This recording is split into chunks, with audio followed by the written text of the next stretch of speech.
Hello friends, this is Deepika और आज हम इस वीडियो में पढ़ेंगे ज़ब्त एंड ज़मींदार के बारे में। तो पिछले वाले वीडियो में हमने पढ़ा था मनसाबदारी सिस्टम के बारे में, जो कि अकबर ने अपने टाइम पीरियड में लागू किया था। तो आज हम इस वीडियो में पढ़ेंगे ज़ब्त एंड ज़मींदार के बारे में। तो जब आपने ये वर्ड जब्त सुना तो आज के टाइम पीरियड में हम जब्त को समझते हैं कि कैप्चर कर लेना, मतलब किसी को अपने अंडर में ले लेना, उसको कैप्चर कर लेना, अपने पास रख लेना, जब्त का मतलब। लेकिन अकबर के टाइम पीरियड में जब्त का मतलब कुछ और होता था। जब्त का मतलब होता था रेवेन्यू सिस्टम। जब्त एक सिस्टम था, रेवेन्यू। जब्त का मतलब रेवेन्यू सिस्टम था। तो ये आखिर क्यों लागू किया गया? तो जब इतना बड़ा एम्पायर है अकबर का, तो टैक्स तो लगना ही है।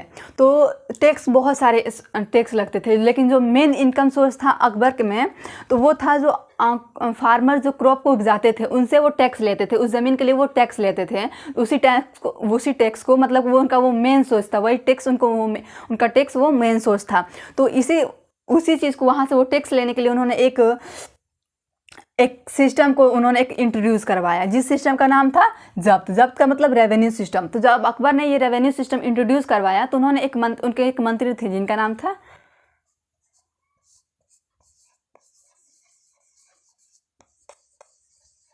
टोडरमल। आपने ये नाम सुना, मतलब आपने ये सुना होगा कि अकबर के 9 रत्न थे, जिनमें बीरबल भी थे।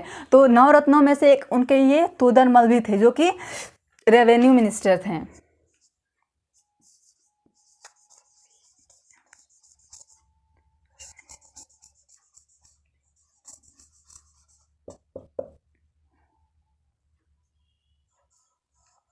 कौन थे? रेवेन्यू मिनिस्टर थे।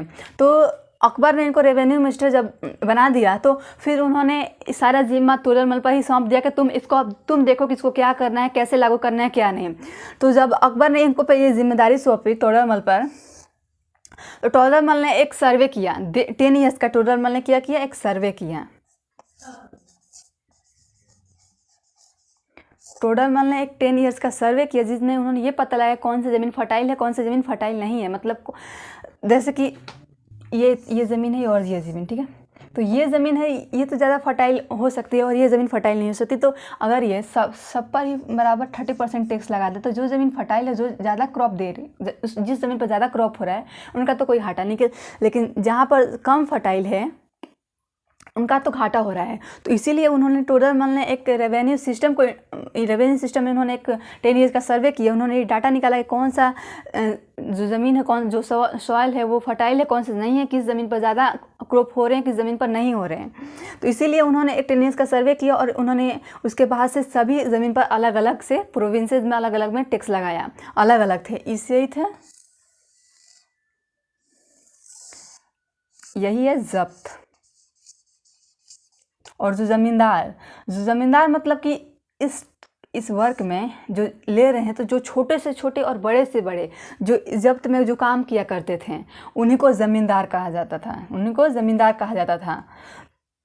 जब्त एक टैक्स सिस्टम हुआ, इस टैक्स सिस्टम में जो कोई भी काम कर रहा है उन्हीं को ज़मींदार कहा जाता था। तो यही था बस कि जब्त और ज़मींदार। ये बहुत ही छोटा टॉपिक है, लेकिन समझ में आई होप आपको आया होगा। इस वीडियो में हमने इस पूरे वीडियो में हमने यही पढ़ा है कि अकबर ने एक रेवेन्यू सिस्टम को इंट्रोड्यूस कराया, जिस सिस्टम का नाम था जब्त एक रेवेन्यू सिस्टम था। और उन्होंने इसके बाद से ये सारा जिम्मा अपने मंत्री, रेवेन्यू मिनिस्टर या फाइनेंशियल मिनिस्टर हम कह सकते हैं, टोडरमल पर सौंप दिया। टोडरमल अकबर के उन 9 रत्नों में से भी एक थे। फिर टोडरमल ने 10 ईयर्स का एक सर्वे किया, एक डाटा निकाला कि कौन सा ज़मीन पर ज़्यादा फर्टाइल है, कौन सी ज़मीन ज़्यादा फर्टाइल नहीं है। उसके बाद से उन्होंने उस ज़मीन पर टैक्स लगा दिया।